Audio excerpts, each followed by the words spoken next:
Buenas noches con todos, qué gusto saludarles. Bienvenidos a un programa más de enfoque al desarrollo. En realidad hemos escuchado por la prensa reiteradamente la situación preocupante en la que se encuentra el Instituto Ecuatoriano de Seguridad Social, en la situación de crisis que vive la seguridad social en el país. Los gobiernos de turno le han vuelto al IES como un botín político para poder eh, ponerles a sus allegados con empleos en el IES sin preocuparse sobre su sostenimiento en el tiempo. Según estudios actuariales, existirían problemas ya en el año 2022 para los pagos a los jubilados en la modalidad actual. En este sentido, hemos invitado para conversar sobre la crisis de la seguridad social en el Ecuador a un experto del tema. Hemos invitado a Henry Llanes Suárez para que nos explique sobre este tema. Bienvenido, Henry.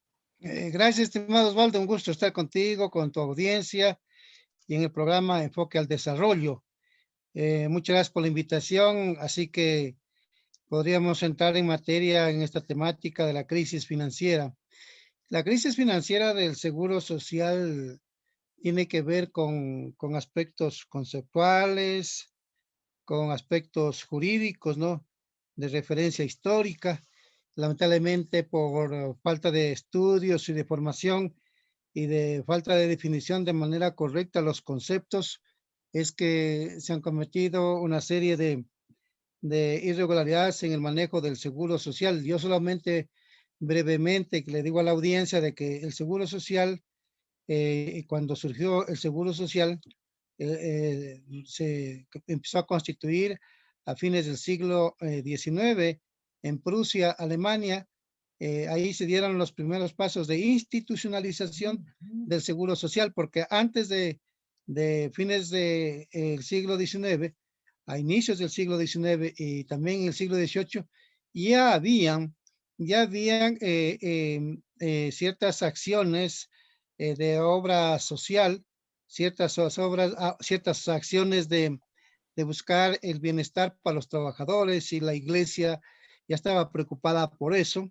Entonces, ese es un trabajo muy importante, histórico, que uno debe tener presente y poder definir de manera correcta cómo fue ese proceso. Pero hoy no estamos en eso, sino directamente el tema es desde cuándo se empezó a institucionalizar jurídicamente mediante ley las prestaciones del Seguro Social. Entonces, hay un escenario muy claro. El Seguro Social surgió en la fábrica. Creo que ese es uno de los puntos importantes, ¿no? Surgió en las relaciones obrero-patronales, ¿no? Y surgió porque los trabajadores se enfermaban y porque no tenían protección. Y había toda una reacción social, académica y política que así no se podía seguir manteniendo las relaciones laborales. Entonces, producto de ese movimiento de ideas en lo académico, en lo político, en lo social, entonces se dio paso a la constitución del Seguro Social, y surgió con tres leyes, ¿no? Una ley de enfermedades, esto me estoy refiriendo a Prusia en 1883, en donde esta ley de enfermedades fue financiada por los trabajadores y por los empleadores. Los trabajadores aportaban el 75% de la prima y los empleadores el 25%.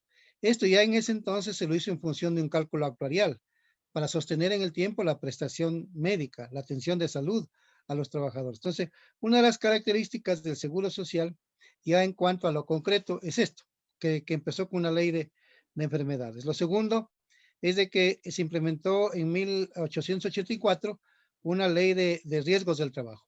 Como estos eran accidentes que se producían en la fábrica, entonces el costo de esta prestación corrió a cargo de los empleadores.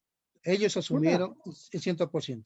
una cuestión, Henry, el gobierno tiene que aportar el 40%, ¿no es cierto?, al IES para que pueda sostenerse también en el tiempo.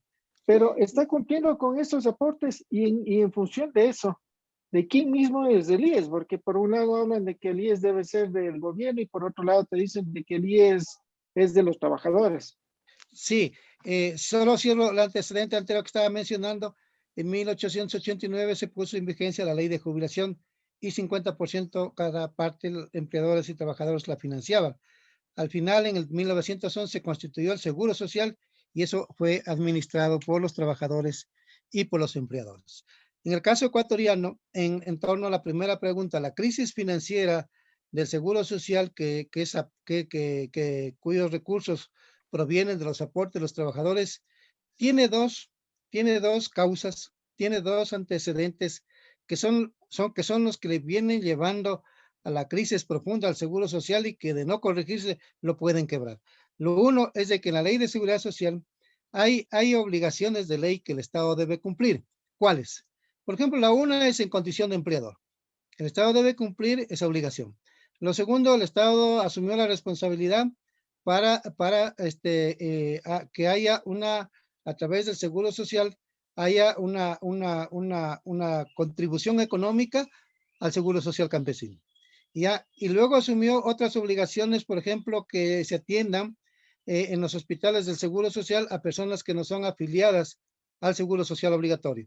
Jefas de hogar, personas que sufren discapacidades permanentes, totales, personas que sufren enfermedades catastróficas, personas adultos mayores de los 70 años que si no reciben mensualmente un ingreso del 50% del salario básico unificado, el Estado le ayude a través del Seguro Social a cubrir esa contribución.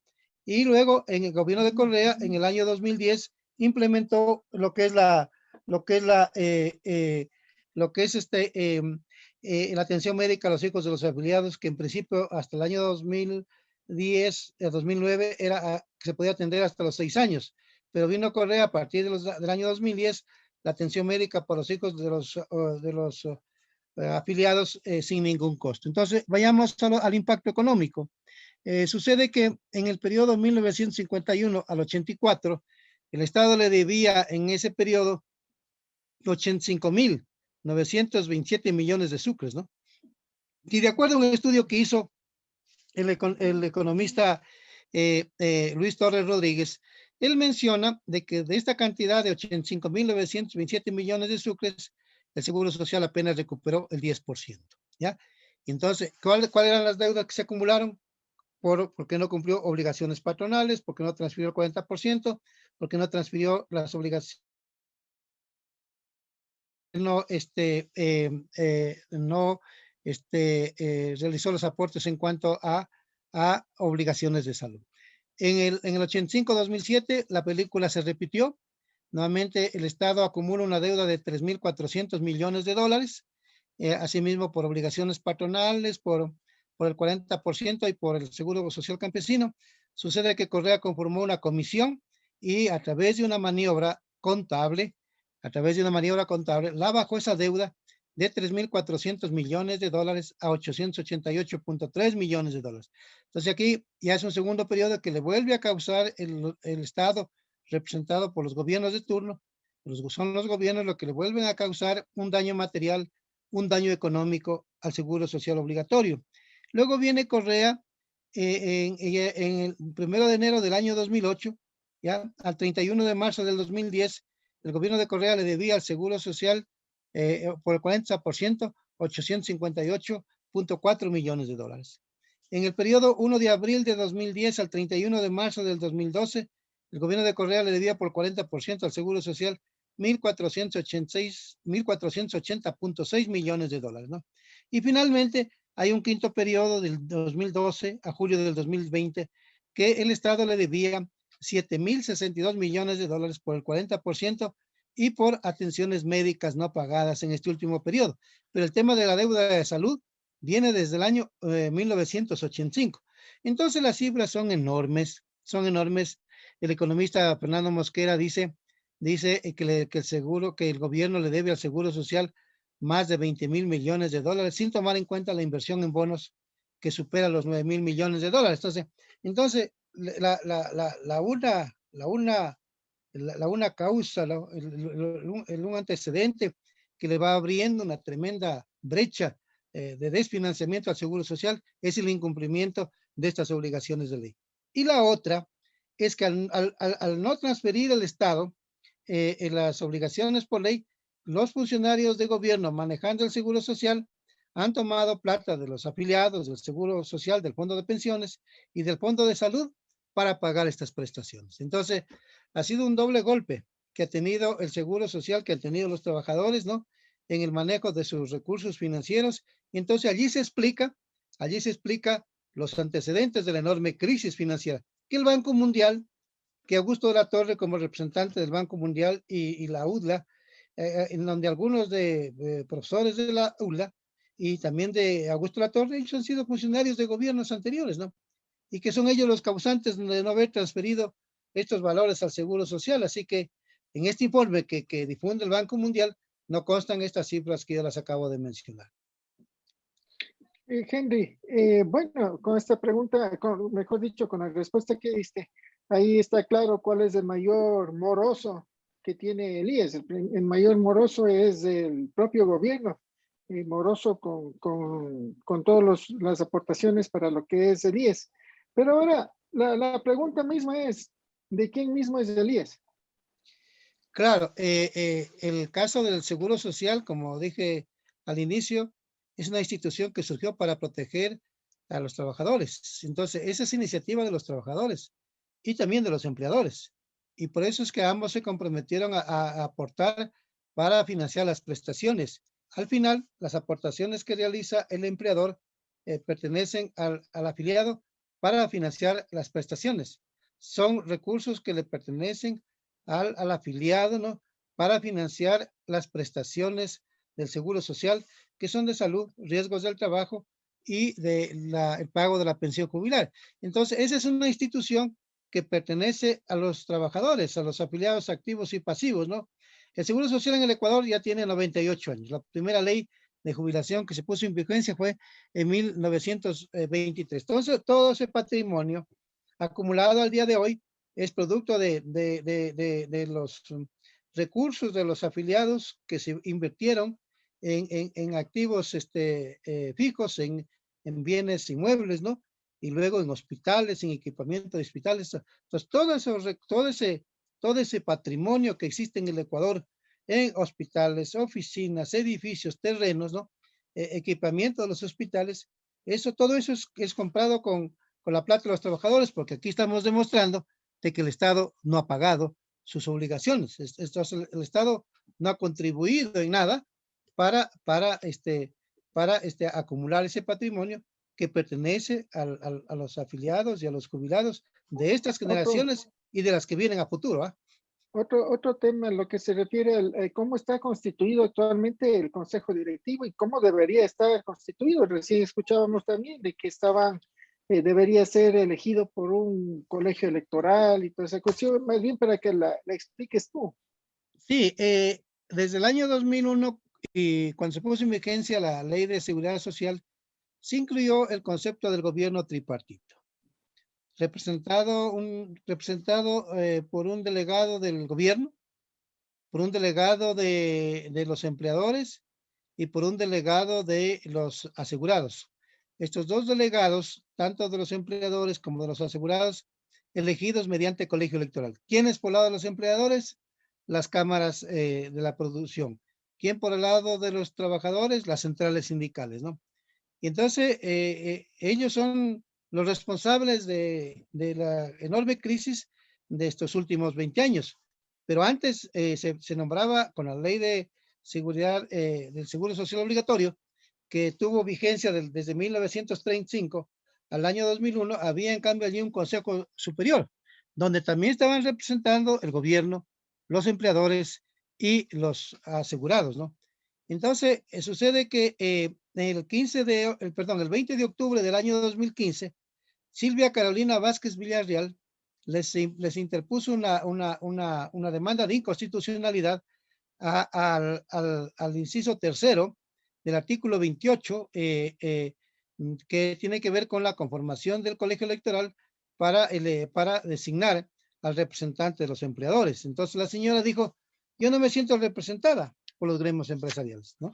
Y entonces ella manifestó y fundamentó la demanda de que estaba siendo violada sus derechos y mencionó, por ejemplo, el artículo 66, numeral 4, en donde menciona que estaban vulnerados los derechos de igualdad, ¿ya?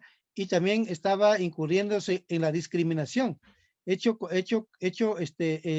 digamos, eh, censurado, interpelado, cuestionado por la Constitución de la República. Entonces ella mencionó, los argumentos que ella mencionó, es que ella no se sentía representada por el colegio electoral de los empleadores, que estaba siendo discriminada, que estaba siendo excluida, que se estaba violando sus derechos de igualdad. Perfecto. La Corte Constitucional acogió esa demanda y sentenció el 22 de marzo del año 2016. Aquí tengo la sentencia de la Corte Constitucional. Y la Corte Constitucional dijo que en la parte ya de la sentencia mencionó de que el Consejo Directivo del IES debe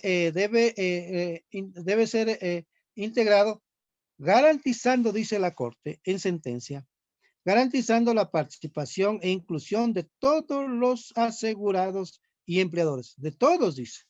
Entonces que recientemente, a los 5 años,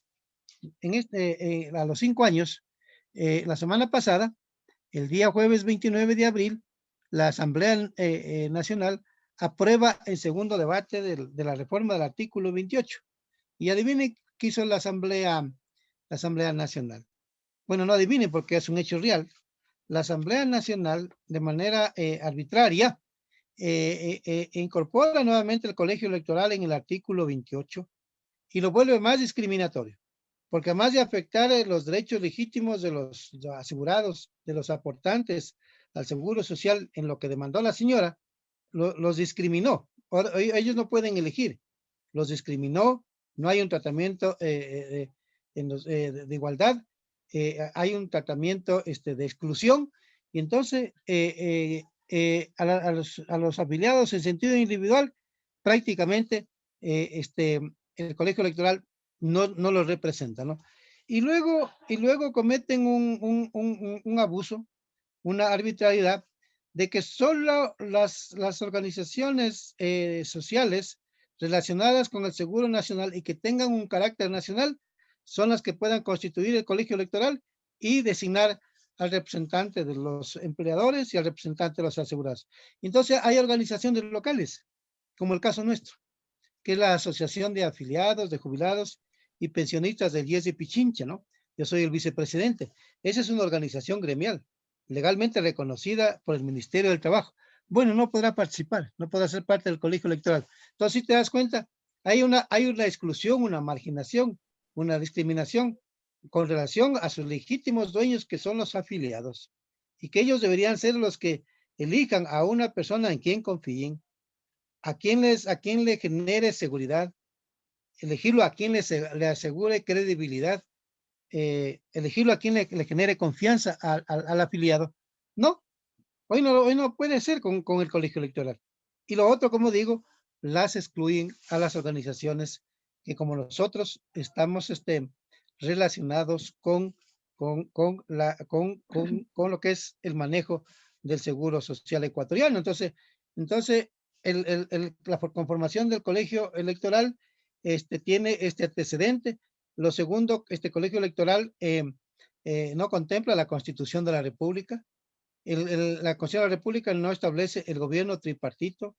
El artículo 29, literal C de la Ley de Seguridad Social dice que no pueden integrar el consejo directivo del IES quienes están en mora, quienes son morosos, ¿no? ¿Ya? Entonces, aquí el Estado es moroso. Y la Asamblea no observó eso. Y que por lo tanto, siendo moroso, no podía tener su representante, no puede tener su representante en el consejo directivo del IES. Los empleadores privados también son morosos. Y por esa condición, no pueden integrar, no deben integrar el consejo directivo del IES. Pero bueno, ¿Sí?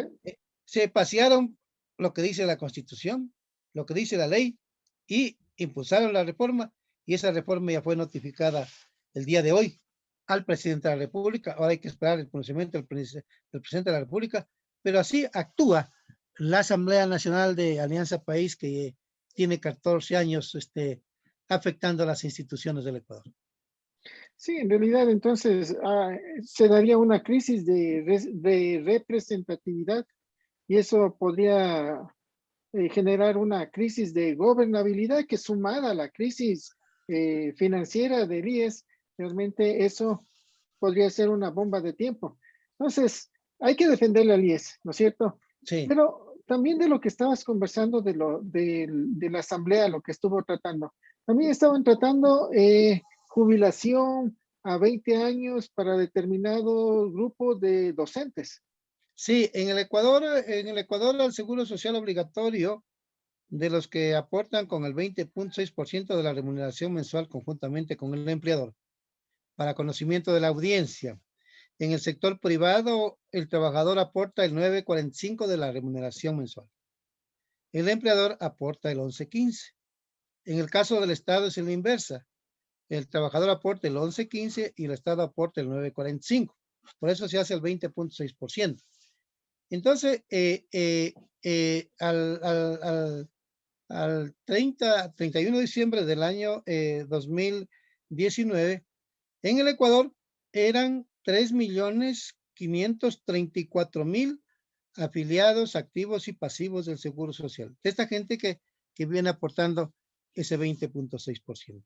De esos 3.534.000, 3 millones eran trabajadores activos y 534.000 jubilados. Muy bien, en el caso del Magisterio Nacional, me parece que son, no sé si son, no tengo claro el dato, yo no sé si son 140.000 o son 240.000 profesores. No tengo el dato preciso, ¿no? Pero supongamos que sean 240.000. Frente a 3,5 millones, no son la mayoría. Y así fueran la mayoría, no tienen derecho a que un sector reciba un privilegio sacrificando al otro. Y que sea el otro el que cubra un beneficio de un determinado sector. Entonces, ¿qué hizo la Asamblea?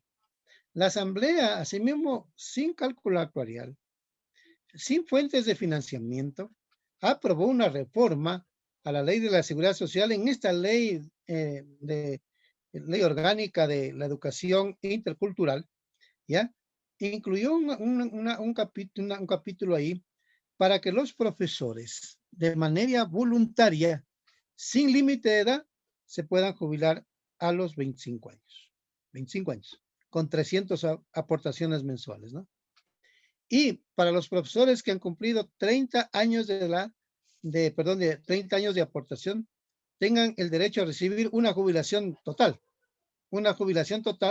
ya sin límite de edad, ellos pueden acogerse a ese beneficio. Es decir, pueden tener 45 años, 50 años, 55 años. Si es que tienen 30 años, ¿no?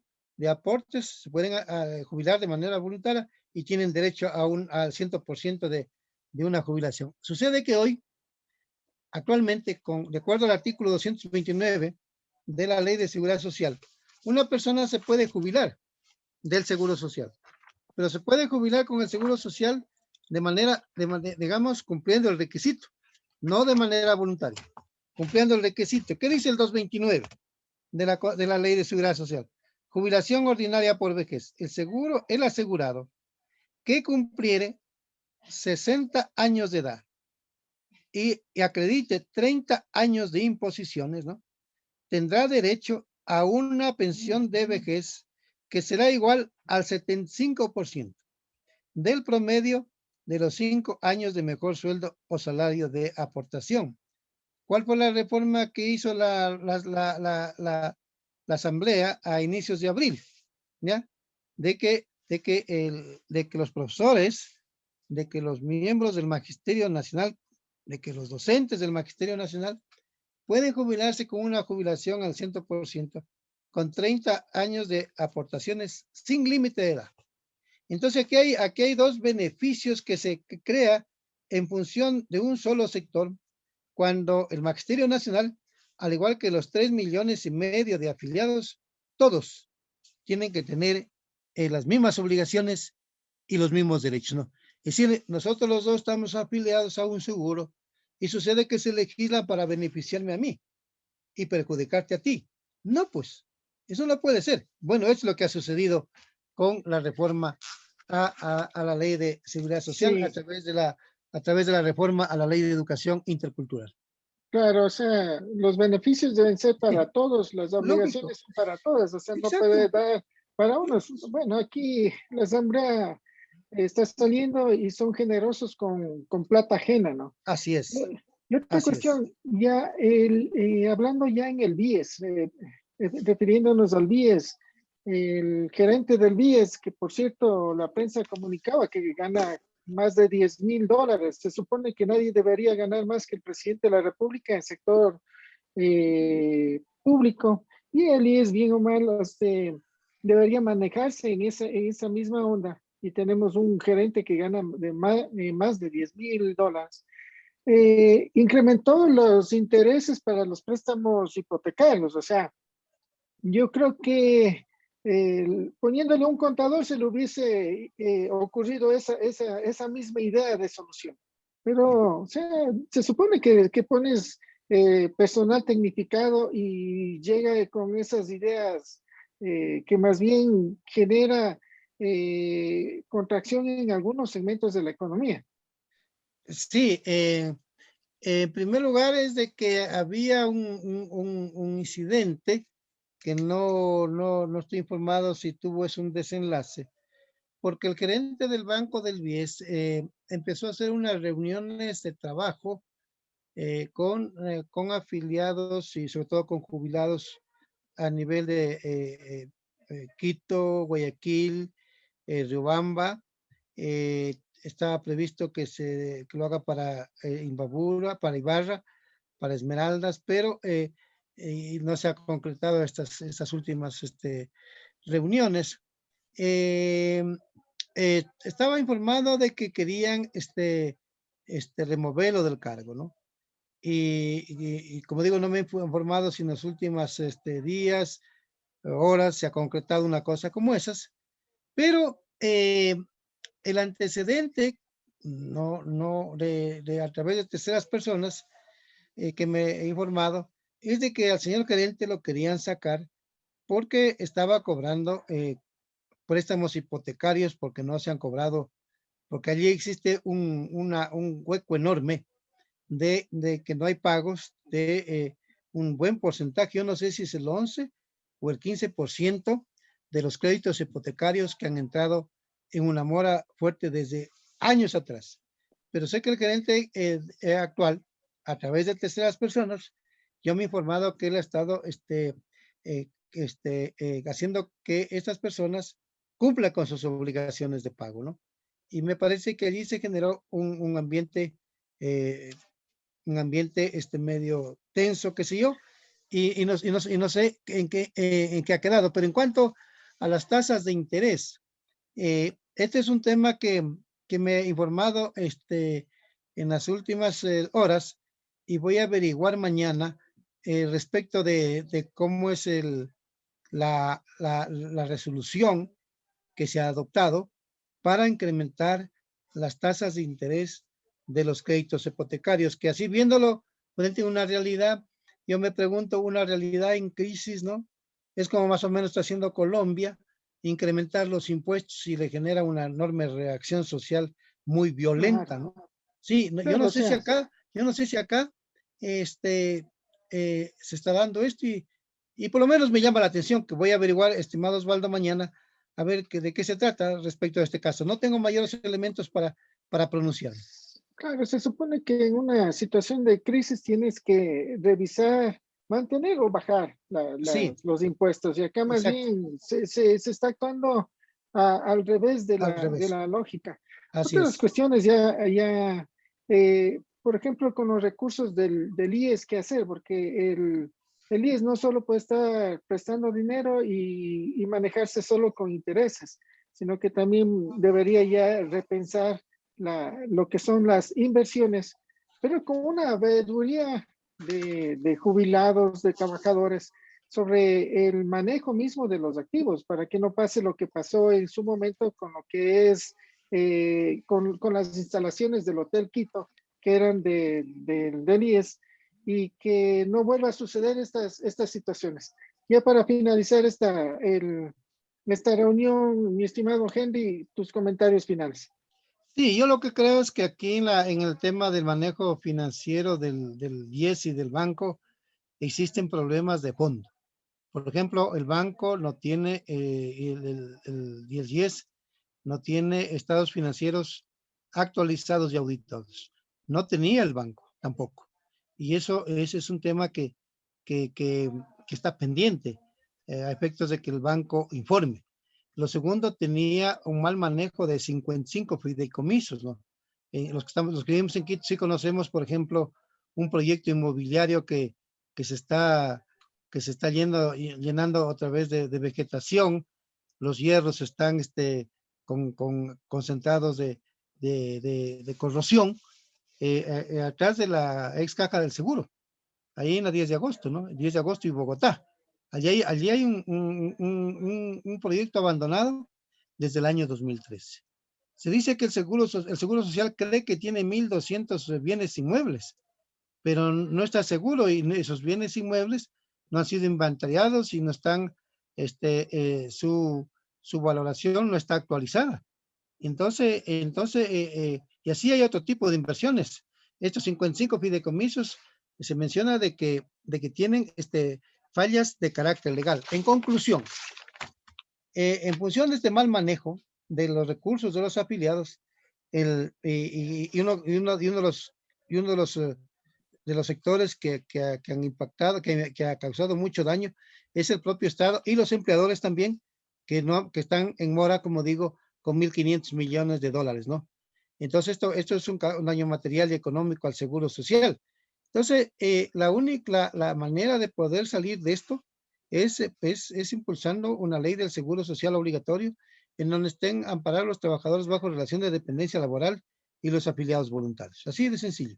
Que el Seguro Social campesino tenga una ley propia y que el Estado impulse un seguro social estatal para manejar prestaciones de personas que no son afiliadas al IES, pero que sufren del dolor de la pobreza, sufren de las enfermedades. Muy bien, el Estado que cree un seguro social estatal para que allí las personas que no sean afiliadas tengan, por ejemplo, a través de un cálculo actuarial y fuentes de financiamiento, la atención a la salud, la atención médica, ¿no?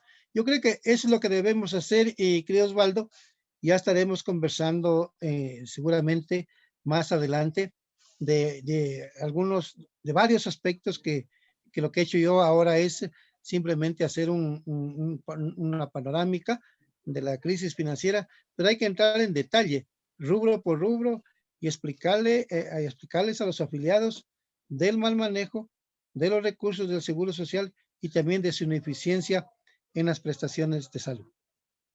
Perfecto, es un tema que hay que seguir analizando y seguir haciéndole un seguimiento del buen uso de los recursos de los afiliados.